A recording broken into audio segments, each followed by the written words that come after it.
Okay, so here's the thing. A few days ago, Reynor came to my live stream and he said in Twitch chat that whenever I cast a game of his and I upload it to the YouTube channel, it's pretty much always a loss. Either that or it's just simply a bad game. Now, over the years, I've done like 100 Reynor casts. I don't think that's entirely true, but regardless, I figured I should let him know that if he has a sick game of StarCraft 2 that he thinks is worth casting, he should forward me the replay. So he did, right away. I already looked at this game during the stream, but it's a bit of a banger. I think a lot of you are really gonna enjoy this. So first off, in the bottom left-hand corner of a Blackburn LE, playing here with the red Protoss probes. He's commonly known as a Zerg player, however. He's from Italy, and he goes by the name of Reynor, although in this game, he's playing under the nickname of Simp Hunter. I guess his opponent, therefore, is the Hunted. Playing here with the blue Zerg drones in the bottom right-hand corner of the map, we have none other than Napoleon. Now, Napoleon is widely considered to be the greatest StarCraft 2 player of all time because he's better known under the nickname of Serral. Alright, so here's the story of this game. Apparently, it was played about a year or so ago during one of Serral's very rare live streams.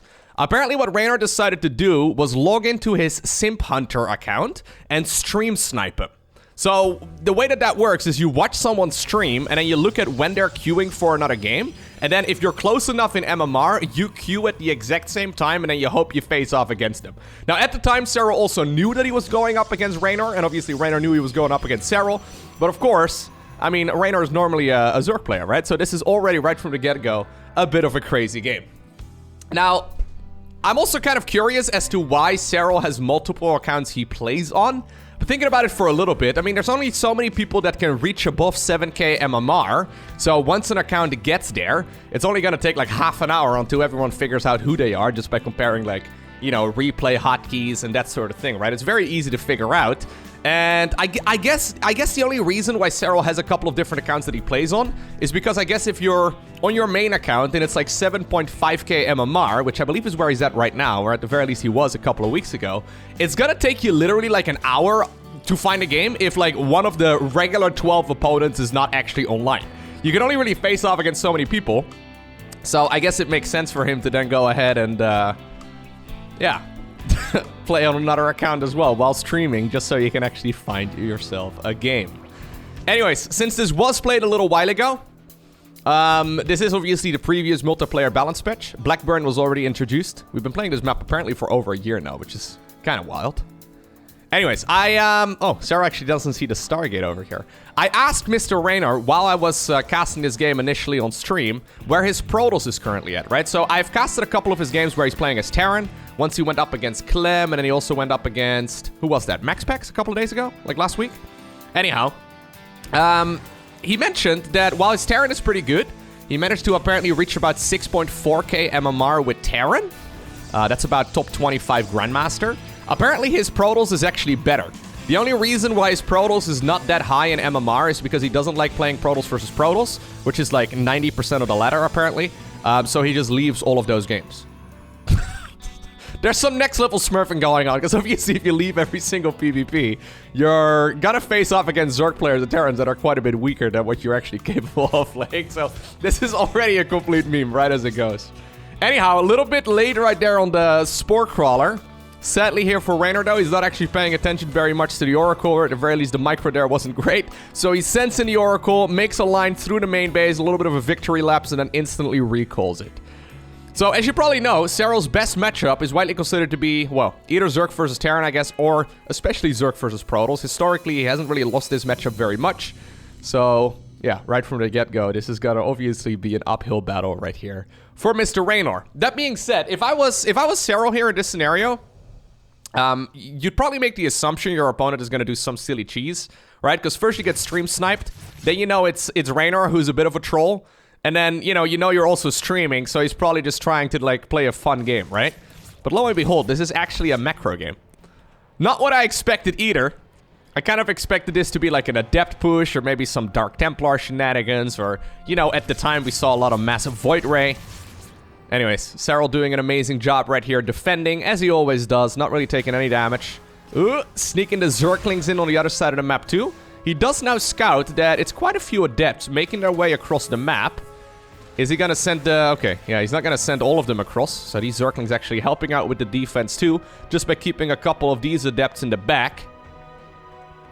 oracles are going to be sent back home too, just to, I guess, help out in this department. And the links are just going to run out once more. All right, let's have a look.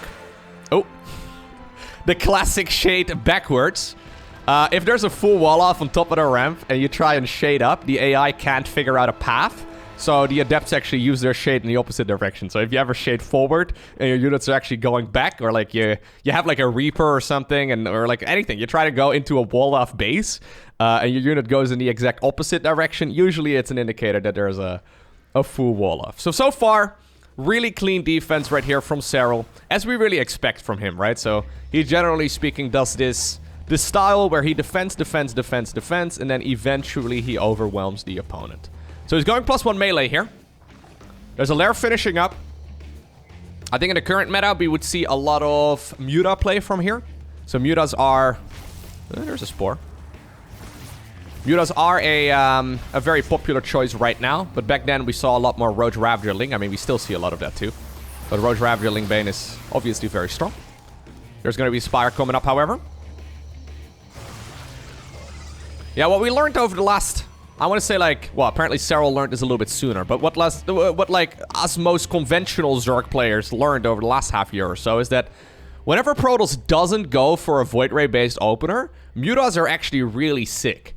So if you can make a group of Mutas and they didn't go like double Stargate opener, Mutas are actually really, really good. Like, none of the other Protoss openers are particularly good against it. Even things like Blink Stalkers and stuff, since Mutas can just flippy-flap their way around everything, it's actually surprisingly strong. The main counter, though, is like double Void Ray stuff, or, you know, double Phoenix production in particular, right? The transition from there, it's not ideal.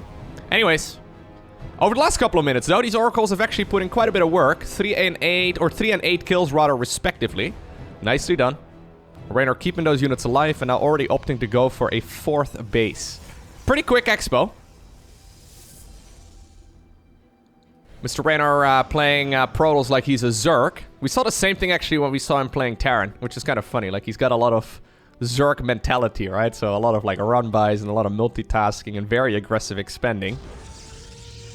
Anyways, I was a little bit concerned when he sent me this replay. It was going to be that very boring mass Void Ray style, but we do indeed have a transition back towards a ground toss-based army. So if he would have told me this game was played last week, I would have believed him too. Because this seems like a very conventional game for the current meta, right? The Spire timing and the Oracle starts, but eventually a transition out of it as well.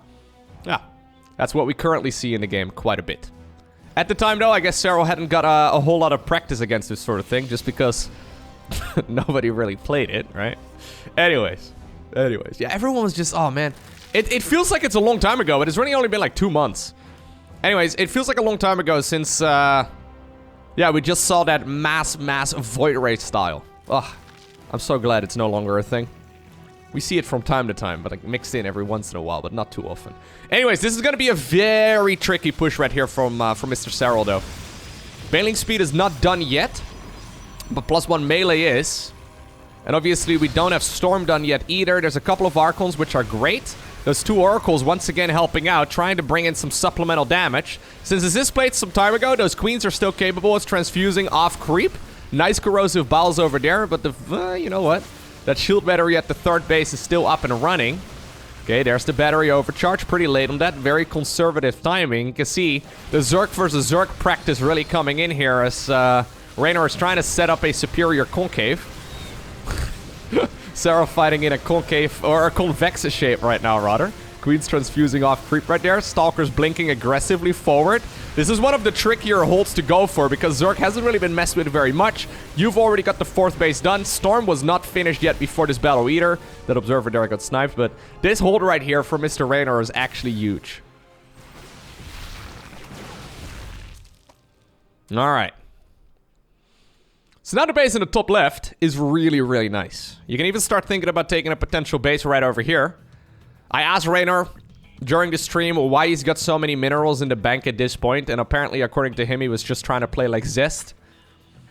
In case you're unfamiliar, Zest is very well known to be, well, widely considered to be like the greatest Protoss player ever, right? Although there's a couple of people gunning for that title. But he oftentimes has a ridiculous amount of money in the bank, which is obviously unnecessary, kind of silly. Anyways, he realizes it right now too and decides to add on 8 more gateways. How many gates are we on? Okay, we're gonna go 14 gateways. All right, then. That's one way of dropping your money. Recall being used right here on whatever army he's got. He doesn't have that big of an army, however. This is actually a bit of a scary and sketchy situation here for Mr. Reynor. But it looks like the Zerg doesn't actually push through. So at this point, another thing that a lot of Zerg players will run into when they finally play some Terran and Protoss, at this point, 89 probes were produced. I think that's probably a little too many, although it's going to give you a ridiculous amount of production potential. Obviously, in the current meta of StarCraft, we see a lot of that like triple or 4 gas focus, where you make a lot of probes, and you make a lot of gateways, and you just flood the map with a lot of like Zealot Stalker. Very popular right now. I guess this is Mr. Reynor playing like an early version of that, right? Just with more gases, but still very, very gateway focused, and I guess a couple more of these heavy hitters there mixed in. Either way, we've got ourselves some mutas coming up. These are going to be mutas with +1 already done. Bit of an unconventional timing. But I gotta say, so far, Reynor is doing just fine. Now, since these mutas are a little late, it's gonna be a bit of an anti-timing as well. So, there's one photon cannon in the... in the third as well as the main base. But other than that, the other mineral lines aren't really that protected. A couple of stalkers do get warped in. And they're gonna start working on some of those probes. Now, luckily here, there were already a couple too many probes in the first place anyway. So it doesn't really matter all too much. He is gonna, however, replace them. He's, by the way, oh yeah, this is another cool thing. He decides to go for double forge upgrades. But look at what he's focusing on. He's focusing on attack upgrades, right? The standard, and then shield upgrades.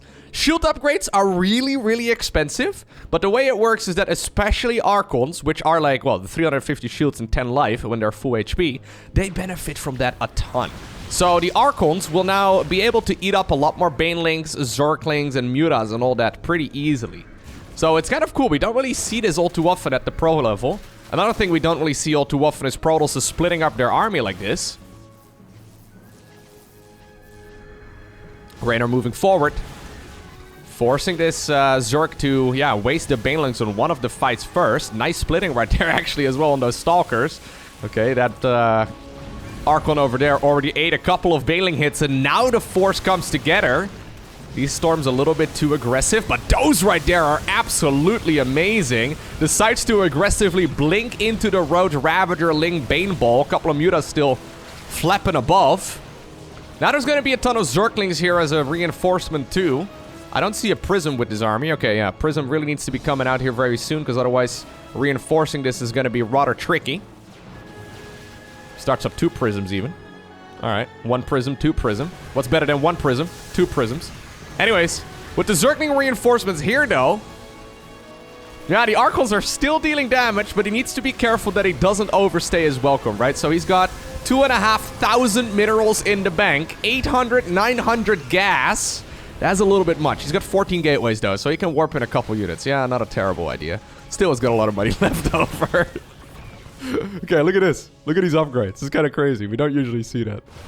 Anyways, in the meantime, the Mutas being annoying, killing whatever they can. Archons here and Immortals very exposed. Actually, all the Archons are already gone. One of the Prisms gets sniped, but it was already a backup Prism.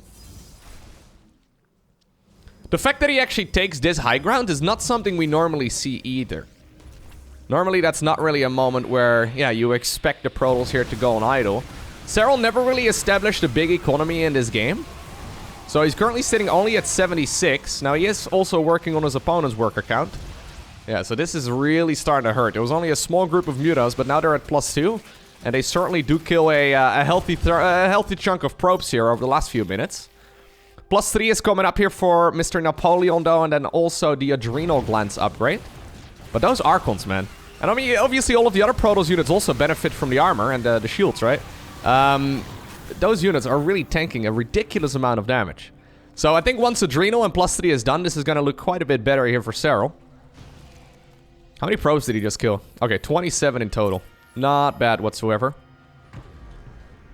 Satisfied with the amount of damage he's done, he decides to go back home. But this is going to give Serral a little bit of wiggle room once more. Probably thinking about going for a Baneling roll-by towards the top left-hand corner. Starts harassing the probes right here in the back of the mineral line too. The gold base always exposed. Mutas still trying to be annoying. trying to get as much damage done as possible. Like, when you're not a full-time Protoss player, I think Mutas are probably the absolute worst unit to play against. They're so strong. Oh. Yeah, Mutas are incredibly annoying because you need to make sure that, well, first off, you don't use the all army hotkey, which is a problem for me. But I think it's also just because you need to get your stalkers in the right place. You need to invest resources into photon cannons and all that. And always feels like a resource inefficient way of playing. Whereas the Mutas are super fast, and when they're controlled well, they should have a pretty easy time. Anyways, big Zealot warp in inside of the main base right here of Serral, getting some work done. At the same time, we have the army pushing straight through the center of the map too. Archons right there, creating a beautiful wall right there. Soaking up so many of those Lings, and especially Banelings. Still though, it looks like he's getting pushed back right here towards that high ground. This is a little nuke you can, I guess, recall from, but it's gonna be expensive to clear all of that up. Most of the Banelings once again get sacrificed. Obviously, those units did get nerfed once upon a time, but I wish we had a statistic to see exactly... Okay, a couple of stalkers over here stacked the gold base. I wish we had a statistic to see exactly how much those Archons have tanked, right? We don't have a stat for that. I know the game is keeping track of it, but I would love to see how much damage has been protected by those Archons, by those shields, because it's been a pretty ridiculous amount, I think. It takes like 20-something Banelings to kill one Archon, by the way, in a straight-up fight. I don't know what the exact number is because the unit has gotten nerfed a couple times and I've forgotten, but it's way more than you'd imagine. You'd imagine like 8 Banelings? No, it's literally 20 plus. It's an insane amount. And with +3 shields... Yeah, +3 shields is gonna... +3 shields and +1 armor. It's gonna take a while for those Banelings to be able to go through that. And obviously, if you don't kill the Archons, right, they will just regenerate their shields anyway. So I like the heavy focus right here on Archons. It's really cool. Prism going towards the top right-hand corner.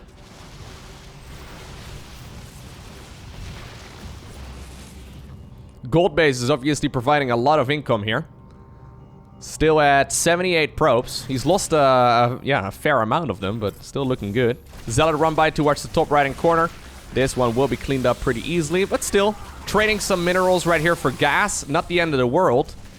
At the same time, there's also once more a push coming in. A lot of multitasking here being done. Obviously, that's what Reynor is very well known for, so not really all too surprising. There's a good storm. There's another very good storm. There's another very good storm. There's a fourth, a fifth. All these storms are money. Obviously, it does deal friendly fire too, so you gotta be careful that you don't storm your own units. And I do think some damage right there was dealt by the High Templar to friendlies, but GG is cold. And just like that, Mr. Reynor ends up winning against Serral with his off race. Alright, so real quick, here's the Archon.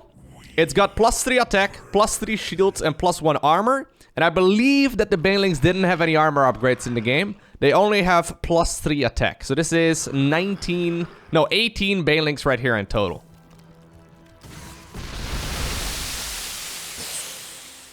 It's an incredibly inefficient way of playing. Now, I'm not entirely sure how the melee attack upgrade, which is, by the way, what Banelings benefit from. I'm not entirely sure how it lines up with the armor, you know, and the shield improvements. So this is 19 Banes. Alright, I think it's 20. I think it's 20. Obviously, you have the Archon killing one of them before it attacks. Yeah, okay. So maybe not 20 plus. But that's 1,000 minerals and 500 gas worth of Zerg, and also 10 supply, which is nothing to underestimate. Going up 100 against 100 minerals and 300 gas of force supply. It's very important to make sure you actually finish off the Archons when you're ever in a situation like that. Because if the Archons get to run away and just, yeah, regenerate their shields, Protoss is going to be pretty happy.